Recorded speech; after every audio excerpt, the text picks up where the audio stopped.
Hello everyone, welcome to केपीला education. इस video में हम बात करेंगे आईपीसी की धारा। आईपीसी में कितनी धाराएं होती है और कौन कौन सी होती है, इस वीडियो में हम बताएंगे। तो ये वीडियो आप आराम से एकांत में और पूरा देखें, आपको सब समझ में आ जाएगा। एक क्लास आईपीसी की आज पूरी ख़त्म हो जाएगी। आईपीसी के अंदर 511 धारा होती है, हम उन सब की बात करेंगे। आप इस वीडियो को अंत तक देखो, आपको सारा समझ में आ जाएगा। आपने सही देख लिया तो आपको बार बार देखने की ज़रूरत नहीं पड़ेगी। चलिए स्टार्ट करते हैं। आईपीसी 1860 भारतीय दंड संहिता एक व्यापक कानून है जो भारत में आपराधिक कानून के वास्तविक पहलुओं को शामिल करता है। यह अपराधों को बताता है और उनमें से प्रत्येक के लिए सजा और जुर्माना बताता है। अब इस वीडियो में हम बात करेंगे आईपीसी की धाराएं क्या होती है और कौन सी धाराएं कहाँ लगती है। ये वीडियो आप अंत तक देखो, आपको सब समझ में आ जाएगा। अध्याय 1 प्रस्तावना। धारा 1 संहिता का नाम और उसके प्रवर्तन का विस्तार। धारा 2 भारत के भीतर किए गए पर्चों का दंड। धारा 3 भारत से परे किए गए उसके भीतर विधि के अनुसार विचारणीय दृष्टिकोण का निर्णय। धारा 4 राज्य क्षेत्रातीत अपरिदेशी दस्तावेज पर संहिता का विस्तार। धारा 5 इस अधिनियम द्वारा कुछ कार्रवाई पर प्रभाव नहीं डाला जा रहा है। अध्याय 2 साधारण स्पष्टीकरण। धारा 6 संहिता में अपवादों के नियमों को समझा जाना। धारा 7 एक बार स्पष्ट वाक्यांश का अभिप्राय। धारा 8 लिंग। धारा 9 वचन। धारा 10 पुरुष स्त्री। धारा 11 व्यक्ति। धारा 12 जनता या जनसामान्य। धारा 13 क्वीन की परिभाषा। धारा 14 सरकार का सेवक। धारा 15 ब्रिटिश इंडिया की परिभाषा। धारा 16 गवर्नमेंट ऑफ इंडिया की परिभाषा। धारा 17 सरकार। धारा 18 भारत। धारा 19 न्यायाधीश। धारा 20 न्यायालय। धारा 21 लोक सेवक। धारा 22 चल संपत्ति। धारा 23 सदोष अभिलाप या हानि। धारा 24 बेईमानी करना। धारा 25 कपटपूर्वक। धारा 26 विश्वास करने का कारण। धारा 27 पत्नी लिपिक या सेवक के कब्जे में संपत्ति।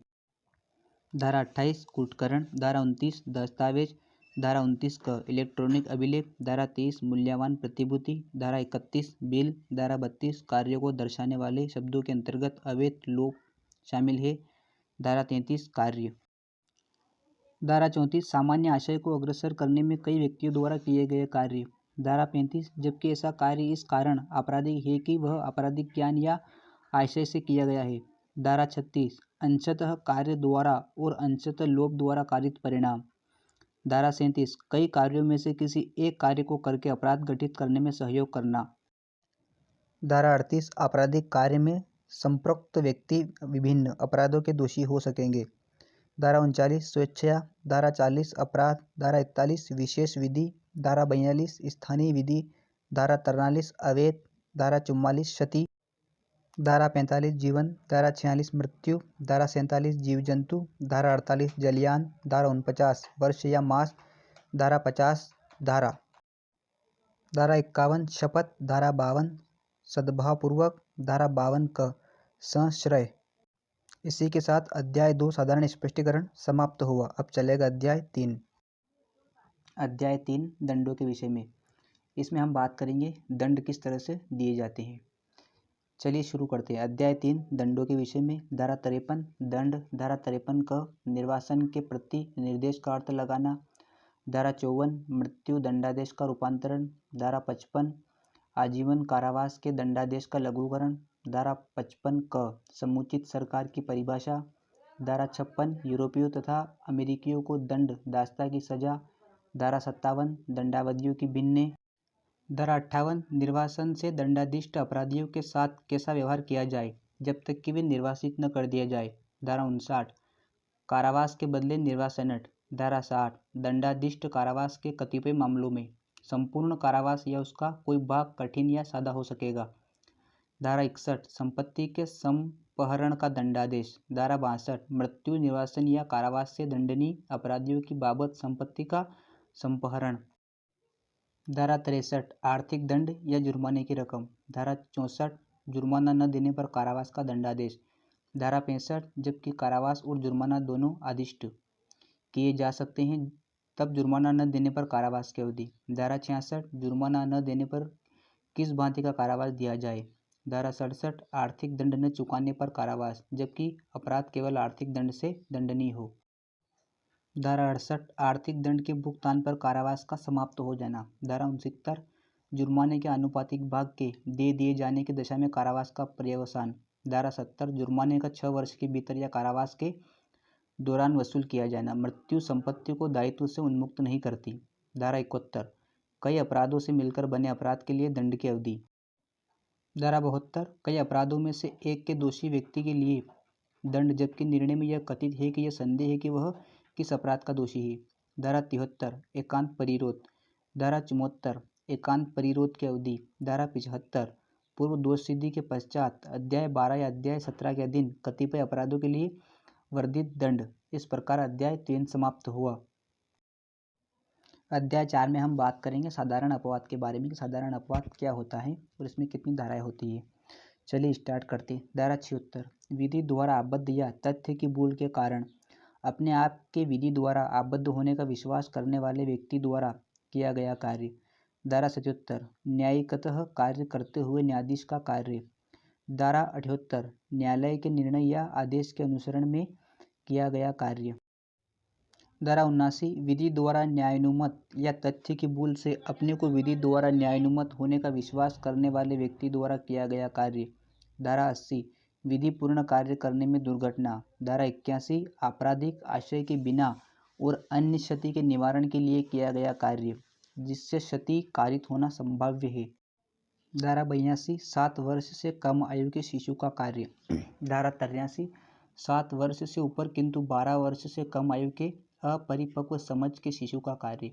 धारा 84 विकृतचित व्यक्ति का कार्य। धारा 85 ऐसे व्यक्ति का कार्य जो अपनी इच्छा के विरुद्ध मौतता में होने का कारण निर्णय पर पहुंचने में असमर्थ है। धारा 86 किसी व्यक्ति द्वारा जो मतता में है किया गया अपराध जिसमें विशेष आशय या ज्ञान का होना अपेक्षित है।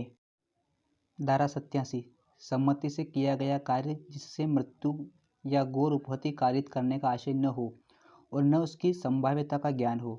धारा 88 किसी व्यक्ति के फायदे के लिए सम्मति से सद्भावपूर्वक किया गया कार्य जिससे मृत्यु कारित करने का आशय नहीं है। धारा 89 संरक्षक द्वारा या उसकी सम्मति से शिशु या उन्मत्त व्यक्ति के फायदे के लिए सद्भावपूर्वक किया गया कार्य। धारा 90 सम्मति जिसके संबंध में यह ज्ञात हो कि वह भय या भ्रम के अधीन दी गई है। धारा 91 ऐसा अपवादित कार्य जो कारित क्षति के बिना भी स्वतः अपराध है। धारा 92 सहमति के बिना किसी व्यक्ति के फायदे के लिए सद्भावपूर्वक किया गया कार्य। धारा 93 सद्भावपूर्वक दी गई संसूचना। धारा 94 वह कार्य जिसको करने के लिए कोई व्यक्ति धमकियों द्वारा विवश किया गया है। धारा 95 तुच्छ अपहानि कारित करने वाला कार्य। अब जो धारा आएगी वो आएगी प्राइवेट प्रतिरक्षा के अधिकार के विषय में, यानी अध्याय 4 ही साधारण अपवाद का, लेकिन इसके अंदर आएगी प्राइवेट प्रतिरक्षा के अधिकार के विषय में। धारा 96 प्राइवेट प्रतिरक्षा में की गई बातें। धारा 97 शरीर तथा संपत्ति की निजी प्रतिरक्षा का अधिकार। धारा 98 ऐसे व्यक्ति के कार्य के विरुद्ध प्राइवेट प्रतिरक्षा का अधिकार जो विकृतचित आदि हो। धारा 99 कार्य जिनके विरुद्ध प्राइवेट प्रतिरक्षा का कोई अधिकार नहीं है। धारा 100 किसी की मृत्यु कारित करने पर शरीर की निजी प्रतिरक्षा का अधिकार कब लागू होता है। धारा 101 मृत्यु से भिन्न कोई क्षति कारित करने के अधिकार का विस्तार कब होता है। धारा 102 शरीर की निजी प्रतिरक्षा के अधिकार का प्रारंभ और बना रहना। धारा 103 कब संपत्ति की प्राइवेट प्रतिरक्षा के अधिकार का विस्तार मृत्यु कारित करने तक का होता है। धारा 104 मृत्यु से भिन्न कोई क्षति कारित करने तक के अधिकार का विस्तार कब होता है। धारा 105 संपत्ति की प्राइवेट प्रतिरक्षा के अधिकार का प्रारंभ और बना रहना। धारा 106 घातक हमले के विरुद्ध प्राइवेट प्रतिरक्षा का अधिकार जबकि निर्दोष व्यक्ति को अपहानि होने की जोखिम है। अब शुरू होता है अध्याय 5 दुष्प्रेरण के विषय में। धारा 107 किसी बात का दुष्प्रेरण।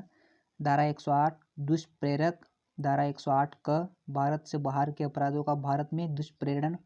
धारा 109 अपराध के लिए उकसाने के लिए दंड यदि दुष्प्रेरित कार्य उसके परिणाम स्वरूप किया जाए और जहाँ की उसके दंड के लिए कोई स्पष्ट प्रावधान नहीं है। धारा 110 दुष्प्रेरण का दंड यदि दुष्प्रेरित व्यक्ति दुष्प्रेरक के आशय से भिन्न आशय से कार्य करता है। धारा 111 दुष्प्रेरक का दायित्व जब एक कार्य का दुष्प्रेरण किया गया है और उससे भिन्न कार्य किया गया है। धारा 112 दुष्प्रेरक कब दुष्प्रेरित कार्य के लिए और किए गए कार्य के लिए आंकलित दंड से दंडनीय है। धारा 113 दुष्प्रेरित कार्य से कारित उस प्रभाव के लिए दुष्प्रेरक का दायित्व जो दुष्प्रेरक द्वारा आश्रित से भिन्न हो। धारा 114 अपराध किए जाते समय दुष्प्रेरक की उपस्थिति। धारा 115 मृत्युदंड या आजीवन कारावास से दंडनीय अपराध का दुष्प्रेरण यदि दुष्प्रेरण के परिणाम स्वरूप अपराध नहीं किया जाता है। धारा 116 कारावास से दंडनीय अपराध का दुष्प्रेरण यदि अपराध न किया जाए। धारा 117 सामान्य जन या 10 से अधिक व्यक्तियों द्वारा अपराध किए जाने का दुष्प्रेरण। धारा 118 मृत्यु या आजीवन कारावास से दंडनीय अपराध करने की परिकल्पना को छिपाना। धारा 119 किसी ऐसे अपराध के किए जाने की परिकल्पना का लोक सेवक द्वारा छिपाया जाना जिसका निवारण करना उसका कर्तव्य है। धारा 120 कारावास से दंडनीय अपराध करने की परिकल्पना को छिपाना। अब आता है अध्याय 5 क आपराधिक षड्यंत्र। इसमें 2 धाराएं होती है। धारा 120 क आपराधिक षड्यंत्र की परिभाषा और धारा 120 ख आपराधिक षड्यंत्र का दंड। अध्याय 6 राज्य के विरुद्ध अपराधों के विषय में। धारा 121 भारत सरकार के विरुद्ध युद्ध करना या युद्ध करने का प्रयत्न करना या युद्ध करने का दुष्प्रेरण करना।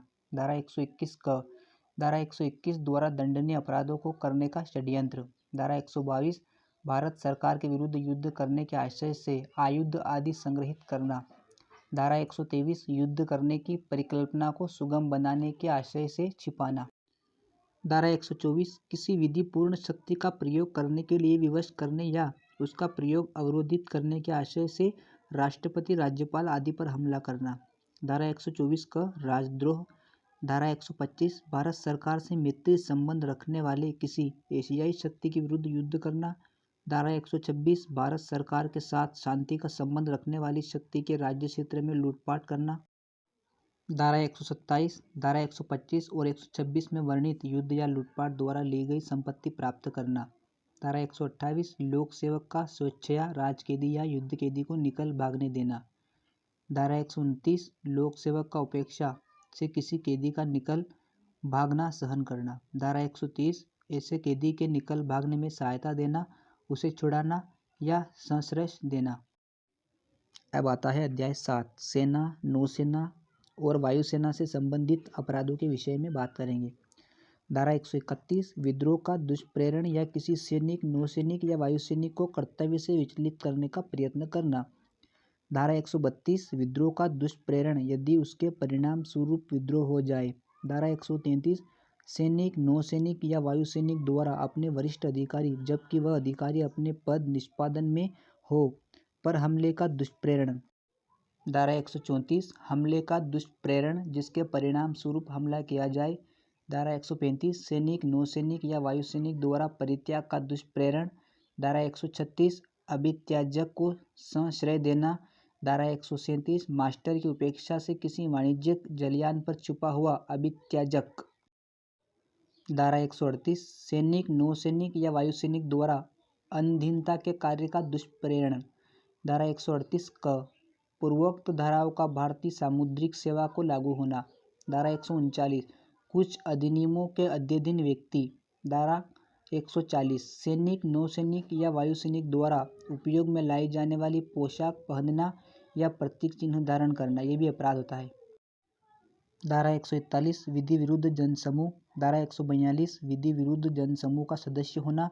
धारा 143 गैरकानूनी जनसमूह का सदस्य होने के नाते दंड। धारा 144 घातक आयुध से सज्जित होकर विधि विरुद्ध जनसमूह में सम्मिलित होना। धारा 145 किसी विधि विरुद्ध जनसमूह जिसे बिखर जाने का समादेश दिया गया है में जानबूझकर शामिल होना या बने रहना। धारा 146 उपद्रव करना। धारा 147 बलवा करने के लिए दंड। धारा 148 घातक आयुध से सज्जित होकर उपद्रव करना। धारा 149 विधि विरुद्ध जनसमूह का हर सदस्य समान लक्ष्य का अभियोजन करने में किए गए अपराध का दोषी। धारा 150 विधि विरुद्ध जनसमूह में सम्मिलित करने के लिए व्यक्तियों का भाड़े पर लेना या भाड़े पर लेने के लिए बढ़ावा देना। धारा 151 5 या अधिक व्यक्तियों के जनसमूह जिसे बिखरे जाने का समादेश दिए जाने के पश्चात जानबूझकर शामिल होना या बने रहना। धारा 152 लोक सेवक के उपद्रव, दंगे आदि को दबाने के प्रयास में हमला करना या बाधा डालना। धारा 153 उपद्रव कराने के आशय से बेहुदगी से प्रकोपित करना। धारा 153 क धर्म, मूलवंश, भाषा, जन्मस्थान, निवास स्थान इत्यादि के आधारों पर विभिन्न समूहों के बीच शत्रुत्व का संप्रवर्तन और सौहार्द बने रहने पर प्रतिकूल प्रभाव डालने वाले कार्य करना। धारा 153 ख राष्ट्रीय अखंडता पर प्रतिकूल प्रभाव डालने वाले लांछन। धारा 154 उस भूमि का स्वामी या आदिवासी जिस पर गैरकानूनी जनसमूह एकत्रित हो। धारा 155 व्यक्ति जिसके फायदे के लिए उपद्रव किया गया हो का दायित्व। धारा 156 उस स्वामी या आदिवासी के अभिकर्ता का दायित्व जिसके फायदे के लिए उपद्रव किया जाता है। धारा 157 विधि विरुद्ध जनसमूह के लिए भाड़े पर लाए गए व्यक्तियों को संश्रय देना। धारा 158 विधि विरुद्ध जमाव या बलवे में भाग लेने के लिए भाड़े पर जाना। धारा 159 दंगा। धारा 160 उपद्रव करने के लिए दंड। इस प्रकार आपका अध्याय 8 पूरा हुआ। लोक प्रशासन के विरुद्ध अपराधों के विषय में जो अध्याय 8 था यह पूरा हो चुका है। अध्याय 9 लोक सेवकों द्वारा या उनसे संबंधित अपराधों के विषय में। धारा 161 से धारा 165 तक लोक सेवकों द्वारा या उनसे संबंधित अपराधों के विषय में। धारा 166 लोक सेवक द्वारा किसी व्यक्ति को क्षति पहुंचाने के आशय से विधि की अवज्ञा करना। धारा 166 क कानून के तहत महीने दिशा अवहेलना लोक सेवक। धारा 166 ख अस्पताल द्वारा शिकार के गैर उपचार। धारा 167 लोक सेवक जो क्षति कारित करने के आशय से अशुद्ध दस्तावेज रचता है। धारा 168 लोक सेवक जो विधि विरुद्ध रूप से व्यापार में लगता है। धारा 169 लोक सेवक जो विधि विरुद्ध रूप से संपत्ति क्रय करता है या उसके लिए बोली लगाता है। धारा 170 लोक सेवक का प्रतिरूपण। धारा 171 कपटपूर्ण आशय से लोक सेवक के उपयोग की पोशाक पहनना या निशानी को धारण करना। इस तरह से अध्याय 9 समाप्त हुआ।